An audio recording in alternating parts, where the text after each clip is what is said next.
ബോധി അക്കാദമിയിലേക്ക് എല്ലാവർക്കും സ്വാഗതം.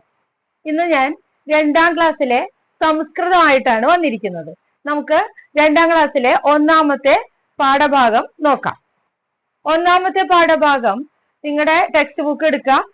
വളരെ മനോഹരമായ ഒരു ചിത്രമാണ് 1ാമത്തെ പാഠഭാഗത്തില് കൊടുത്തിരിക്കുന്നത്.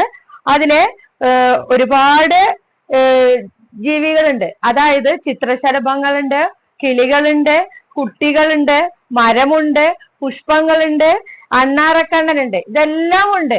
നിങ്ങളുടെ 1ാമത്തെ പാഠഭാഗം എടുക്കുക. 1ാമത്തെ പാഠഭാഗത്തിൽ നിങ്ങൾക്ക് കാണാനായിട്ട് സാധിക്കും. ഇതെല്ലാം കാണാം. അതില് 1ാമത്തെ പാഠത്തിന്റെ പേരാണ് ഹേ ചിത്രപതംഗഃ. ചിത്രപതംഗഃ എന്ന് പറഞ്ഞാല് പൂമ്പാറ്റ, അല്ലയോ പൂമ്പാറ്റേ എന്നാണ് അവിടെ പറയുന്നത്. ഹേ ചിത്രപതംഗാഹ, അല്ലയോ പൂമ്പാറ്റകളെ. അപ്പോ പൂമ്പാറ്റകളെ എന്നുള്ള പാഠഭാഗത്തിന്റെ പേരിന്റെ അർത്ഥം, ചിത്രപതംഗാഹ എന്നുള്ള വാക്കിന്റെ അർത്ഥം പൂമ്പാറ്റകൾ എന്നാണ്. നമുക്ക് ആ പദ്യം വായിക്കാം ടീച്ചറ്. അപ്പൊ അത് നന്നായി ശ്രദ്ധിച്ചിരിക്കുക. നിങ്ങൾക്ക് അക്ഷരങ്ങളൊക്കെ അറിഞ്ഞു വരുന്നുണ്ടാവുള്ളൂ. പലർക്കും പല കുട്ടികളുടെ വീട്ടിലും അമ്മമാർക്ക് സംസ്കൃതം പറഞ്ഞു കൊടുക്കാനായിട്ട് അറിയില്ല എന്നുള്ള കാര്യങ്ങള് പലരും പറയാറുണ്ട്. ചെറിയ ക്ലാസ്സിലെ കുട്ടികൾക്ക് പറഞ്ഞു കൊടുക്കാൻ വീടുകളിൽ അറിയില്ല. അപ്പൊ അതിനു വേണ്ടിയിട്ടാണ് ടീച്ചർ ഇങ്ങനെ ഒരു വീഡിയോ ചെയ്യുന്നത്. അമ്മമാർക്കും ഈ വീഡിയോ കണ്ടു കഴിഞ്ഞാല് കുട്ടികളെ പഠിപ്പിക്കാനായിട്ട് സാധിക്കും. അപ്പൊ നമുക്ക് പദ്യം ആദ്യം നോക്കാം. സൂനാത് സൂനം ഡയമാനഃ. സൂനാത് സൂനം ഡയമാനഃ. 1ാമത്തെ വരി അങ്ങനെയാണ് വായിക്കേണ്ടത്. സുന്ദര ഗാത്രാഹ മിത്രവരാഹ. സുന്ദര ഗാത്രാഹ മിത്രവരാഹ. സ്പൃശാമി കിം വാ യുഷ്മാകം. സ്പൃശാമി കിം വാ യുഷ്മാകം.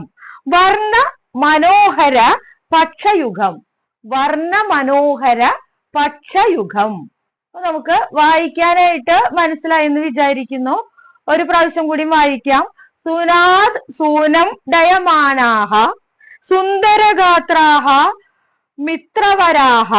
സ്പൃശാമി കിം വ യുഷ്മാകം. വർണ്ണമനോഹര പക്ഷയുഗം. ഇതാണ് 4 വരി. ആദ്യത്തെ 1ാമത്തെ പാഠത്തിലെ 4 വരി പദ്യമാണ് ആദ്യം തന്നിരിക്കുന്നത്. സൂനാത് സൂനം. സൂനം എന്ന് പറഞ്ഞാൽ പുഷ്പം. സൂനം എന്ന് പറഞ്ഞാൽ പുഷ്പമാണ്. സൂനാത് സൂനം, പുഷ്പത്തിൽ നിന്ന് പുഷ്പത്തിലേക്ക്. പുഷ്പത്തിൽ നിന്ന് പുഷ്പത്തിലേക്ക്. ഡയമാനാഹ. ഡയമാനാഹ എന്ന് പറഞ്ഞാൽ പറക്കുക. ഡയമാനാഹ പറക്കുക.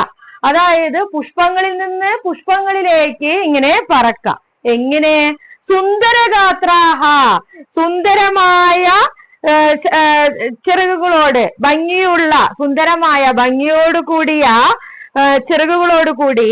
മിത്രവരാഹ, നല്ല സുഹൃത്തുക്കളായിട്ട് ഇങ്ങനെ പറന്നുകൊണ്ടിരിക്കുകയാണ്. പൂവിൽ നിന്നും മറ്റൊരു പൂവിലേക്ക് നല്ല സുഹൃത്തുക്കളായിട്ട് ഇങ്ങനെ പറന്നുകൊണ്ടിരിക്കുകയാണ്. അവരുടെ സുഹൃത്തുക്കളുമായിട്ട് ഇങ്ങനെ പൂവിൽ നിന്ന് പൂവിലേക്ക് ഇങ്ങനെ പറന്നുകൊണ്ടിരിക്കുകയാണ്. സ്പൃശാമി കിം വാ യുഷ്മാകം. നിങ്ങളുടെ, യുഷ്മാകം എന്ന് പറഞ്ഞാല് നിങ്ങളുടെ. സ്പൃശാമി തൊടുക, തൊടാൻ തോന്നുക. കിം വാ വർണ്ണമനോഹര പക്ഷയുഗം. നിങ്ങളുടെ ആ ഭംഗിയുള്ള വർണ്ണമനോഹര പക്ഷയുഗം, നിങ്ങളുടെ ആ നിറങ്ങളോട് കൂടിയ വർണ്ണമനോഹര പക്ഷയുഗം, നിറങ്ങളോട് കൂടിയ ആ ചിറകുകളിലെ. സ്പൃശാമി കിം വാ യുഷ്മാകം. നിങ്ങളുടെ ആ വർണ്ണമനോഹരമായ പക്ഷയുഗത്തിലെ ചിറകുകളിലെ ഒന്ന് തൊടാനായിട്ട്, എനിക്ക് തൊടാനായിട്ട് ഞാനൊന്ന് തൊട്ടോട്ടെ എന്നാണ് അവിടെ ചോദിക്കുന്നത്. അപ്പോ പക്ഷികളെ പൂവിൽ നിന്ന് പൂവിലേക്ക് പക്ഷികളെ പോലെ പറന്നുകൊണ്ടിരിക്കുന്ന വളരെ സുന്ദരമായ ചിറകുകളോട് കൂടിയ സുഹൃത്തുക്കളുമായി പറന്നു കളിക്കുന്നതായ ആ ചിത്രശലഭങ്ങളെ നോക്കിയിട്ട് പറയാണ്, നിങ്ങളുടെ വർണ്ണമനോഹരമായ ആ ചിറകുകളിലെ ഞാനൊന്ന് സ്പർശിച്ചോട്ടെ, ഞാനൊന്ന് തൊട്ടോട്ടെ. ഇതാണ് നമ്മുടെ ആദ്യത്തെ 4 വരി പദ്യത്തിന്റെ അർത്ഥം. അപ്പോ എല്ലാവർക്കും മനസ്സിലായെന്ന് വിചാരിക്കുന്നു. എല്ലാവരും രണ്ടാമത്തെ പേജ് എടുക്കാം. രണ്ടാമത്തെ പേജില് നമുക്ക് അവിടെ കുറച്ച് ചിത്രങ്ങൾ കൊടുത്തിട്ടുണ്ട്.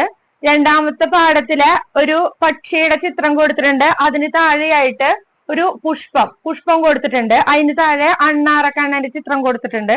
അതിന് താഴെയായിട്ട് ഒരു പൂമ്പാറ്റയുടെ ചിത്രം കൊടുത്തിട്ടുണ്ട്. അവിടെ നമ്മള് അതനുസരിച്ച് യോജിപ്പിക്കാനാണ്, യോജയത.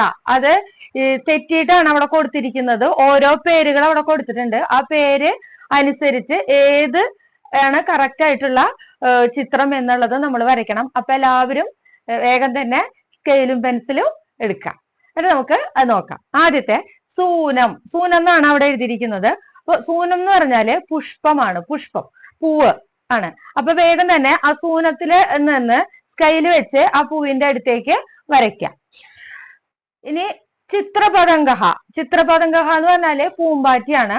പൂമ്പാറ്റ വേഗം തന്നെ സ്കെയില് വെച്ച് പൂമ്പാറ്റയിലേക്ക് വരയ്ക്കാം.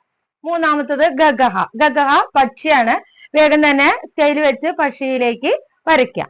ചിക്രോഡഹ എന്ന് പറഞ്ഞാല് അണ്ണാനാണ്, അണ്ണാറക്കണ്ണൻ.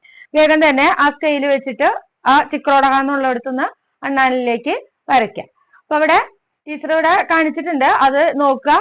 അത് നോക്കിയിട്ട് നിങ്ങൾ അതുപോലെ ചെയ്യുക, തെറ്റാതെ ചെയ്യുക, അത് പഠിക്കുകയും ചെയ്യുക. അപ്പൊ ഓരോന്നിന്റെയും പേരുകള് നന്നായിട്ട് പഠിക്കണം.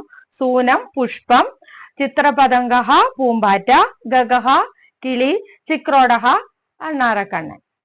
ഇതൊക്കെയാണ്, നന്നായിട്ട് അത് പഠിക്കാം.